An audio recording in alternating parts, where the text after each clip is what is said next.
different ball game. So for example, a PhD is a level 8. It's the highest possible qualification you can get in the UK in terms of education. It's a 3-year visa, but the advantage of that is that when you actually finish your PhD, your PhD, what it is that you will get not 2 years of graduate visa, you will actually get 3 years, because a PhD is at level 8. That's the highest, like I said before, it's the highest qualification we have in the United Kingdom. It's a level 8. So basically you've invested 3 years of your life for a PhD, 3 years of your life. And you know, my friends, after graduation, what PhD students do is they can move straight on to postdoc, and you've got 3 years of that, okay? And then you become a lecturer, you become an academic, you pursue your research career, and so on. So I hope that makes sense. I'm really hooking on to students, not hooking, probably that's the wrong word. I'm really actually hoping to talk to people in the audience. Hello, George. Students who have actually thought, no, I actually do want to go down the PhD route. It's not everybody's cup of tea. I'm going to talk about the pros and cons. Pros and cons, you can make the decision. It's a huge, huge investment of time. I wouldn't take it lightly. You would have to think about this. I'll talk about the pros, I'll talk about the cons, and you guys will decide whether you want to go ahead.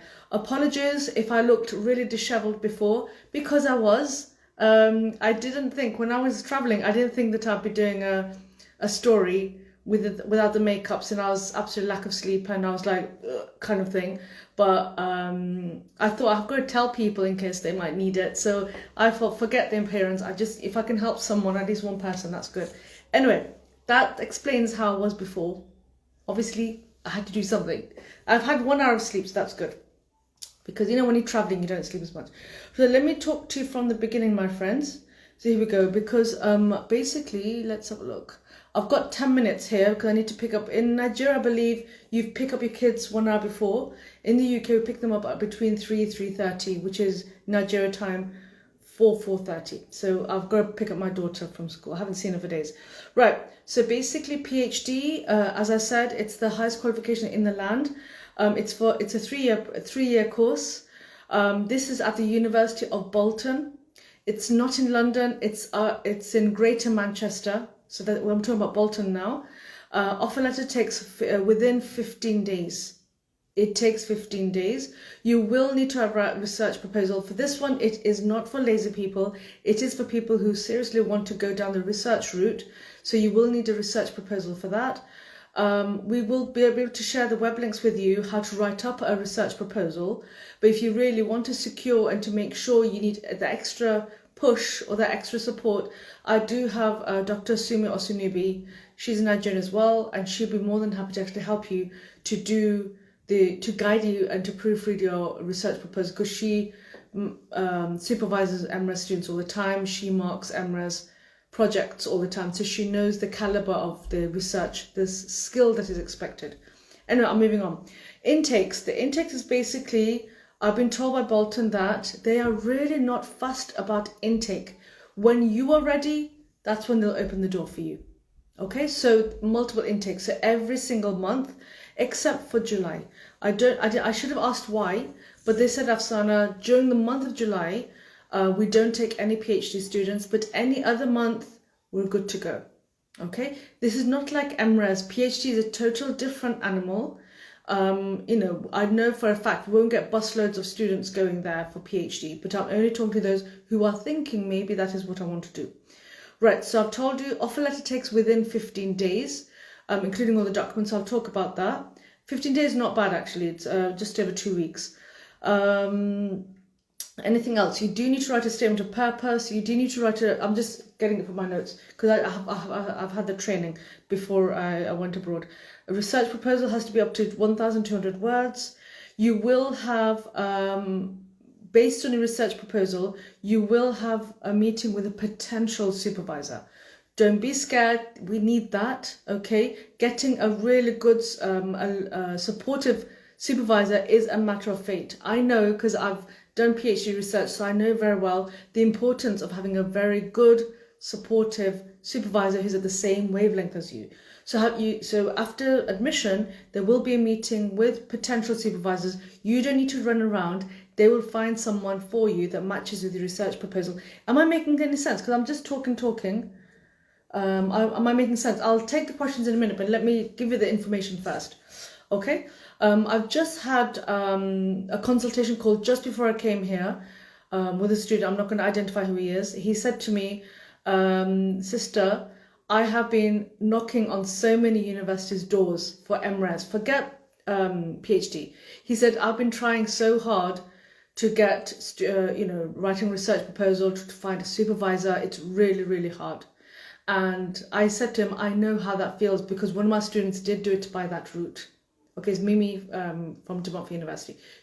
We had to find a my colleague in Nigeria and myself, we all had to look for, we took 3 people to look for a right supervisor for her. In this case, that is not the case. They will match the right supervisor according to your research proposal.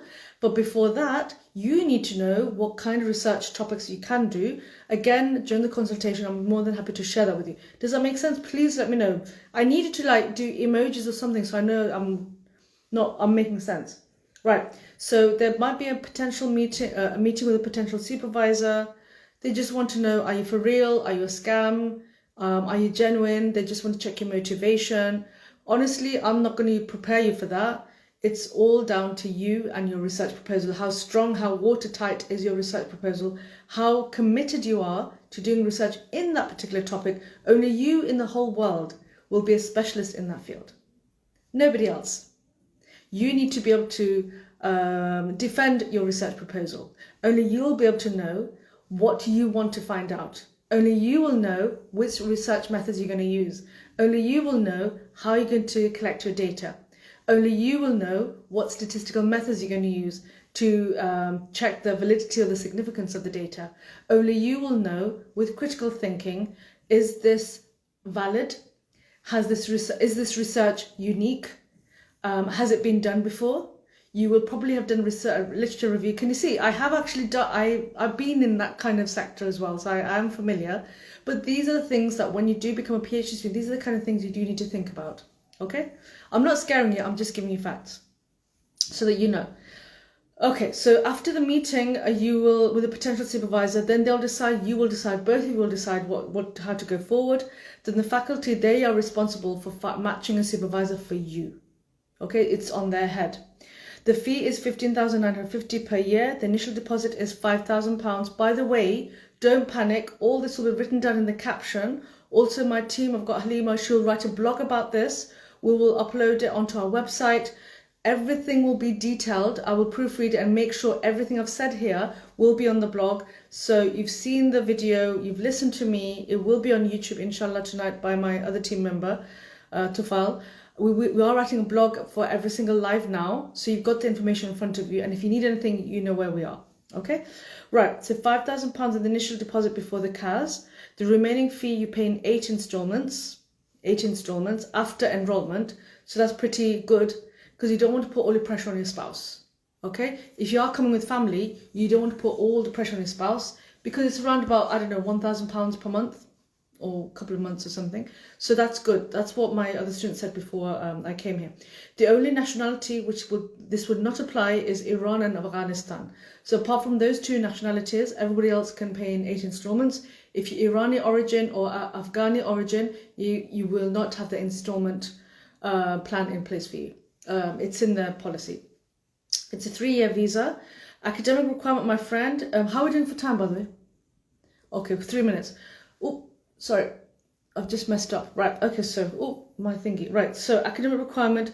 Now this, I don't know if you guys, I always say, could you give me a wow? You don't need to, but I'm going to say wow, because this is too good. Something is like, I don't believe this. Okay, right. So the academic requirement is a 2-1. Make sure it's a relevant degree. Don't tell me, Afsana, I was this and now I want to do this. I'm not a fairy, okay? I'm not your fairy godmother. Make sure you do something which is relevant, okay? Don't come up with silly things that I'm this and I want to be that. Don't do that, okay? Make sure it's a relevant degree. So I'm not fairy godmother, right? So basically a 2-1 in your degree, 2nd class upper, 2nd class lower. And guess what? If you have a 3rd class bachelor's and then you do a master's after that, even you can apply. Even you can apply. If you've got a 3rd class degree with master's, you can apply. So all those kind of students, which subjects or which faculties is basically nearly all of them. I will share the list with you, but you need to tell me whether you're interested or not. All of them, nearly, including public health. Proof of funds, you have to show only the first year fees for proof of funds. Only the first year fees, not for the whole 3 years. Okay? Now, they do have scholarships. If you have a first class degree, you probably won't be watching me. If you've got a first class degree, you'll probably be applying yourself. The scholarship is £2,000. So 15,950, take away 2, 13,950. If you've got a really good 2-1, what does good mean? Only admissions team know. You have £2,000 off. If you've got a regular 2-1 or 2-2, it's 1,500. So they've got a different kind of scholarships. I'm not the admissions officer. I'm just the messenger here. So I've told you, depending on your academics, they will reward you accordingly according to scholarships. Everything will be on the offer letter, so don't worry. Next, there will be a credibility interview. That's where we come in. For Southeast Asian and for West African nationalities, there is. Okay, I'm not going to sugarcoat it. So for that, again, like I've said in my previous lives, we will give you the bank of questions, which tends to come up quite a lot in credibility interviews. Not a problem. I'm happy to do that. If, for example, you say, Afsana, I've worked too hard for this, I've gone too far, you only have one chance, one shot of your credibility interview, and you don't want to mess up, we do have a chargeable service of £295 if you'd like us to actually virtually go through every single question with you and to do mock exams, mock interview with detailed feedback and general feedback.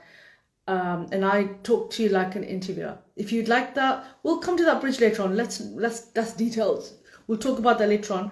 But that's there if you need it. That's what I'm going to say. We'll worry about that later on.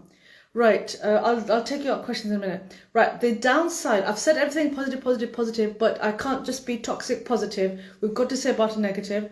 Everything is good. Let's see if you like it. The only downside is, but we have to take that into consideration, is that you know the health surcharge. When you apply for your visa, you actually have to pay for 3 years. Okay, does anybody understand what I'm trying to say? So if you apply for a PhD, if you apply for a student visa for a PhD course, okay, the proof of funds you share for 1 year. But your health surcharge, you need to pay your health for healthcare before you apply for your visa. That you have to pay for 3 years, not for 1 year, because you're going to come in the country and live in the country for 3 years.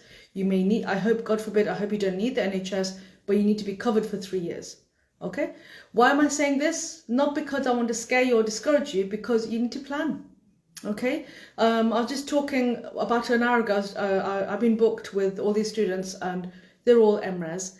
And I was saying to them that, look, coming for an MRes or PhD, it's a huge deal. Because it's not just you who's coming, your family is coming. It's a huge project. At least let us take some of the load off you.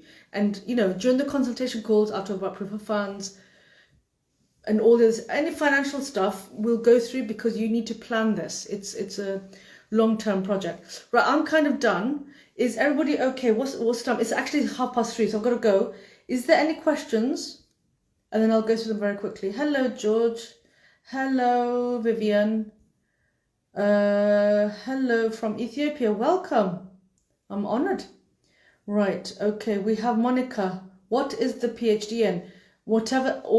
In nearly all faculties there are subjects. But I can share the web link with you. But yeah. Thank you, Rosalind. Please, where can I get the full video? The full video will be uploaded as soon as I'm done. And then my team's going to upload it onto YouTube. But we will upload it. Don't worry. Because it's quite a unique video. Okay, it's not everybody's cup of tea, but I will put it up. Oh, thank you. Right, Rosalind answered. Okay, fine. Right, I'm going to go because I've got to pick up my daughter. You know how it is, kids, when you be late, they get upset. So I'm going to go. I've closed this now. Right, I hope that's helpful. I thought my voice was going to go, but it hasn't. Let me know what you think. Not a problem. Let me know what you think about this. You know where we are. Just DM us.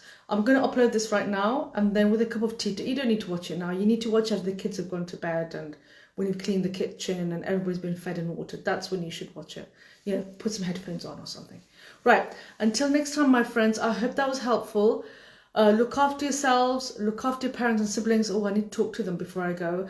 And then I'd love to take a request, but I really have to pick up my daughters. I've got to go. I will be doing another live about the UK tomorrow and Friday. So I'm just focusing on UK right now. Later on, it will be for other destinations, but for now, I'm just focusing on the UK. Okay? Right. Until next time, my friends, Allah Hafiz. Assalamu alaikum. Take care. Dear me. Talk to you soon.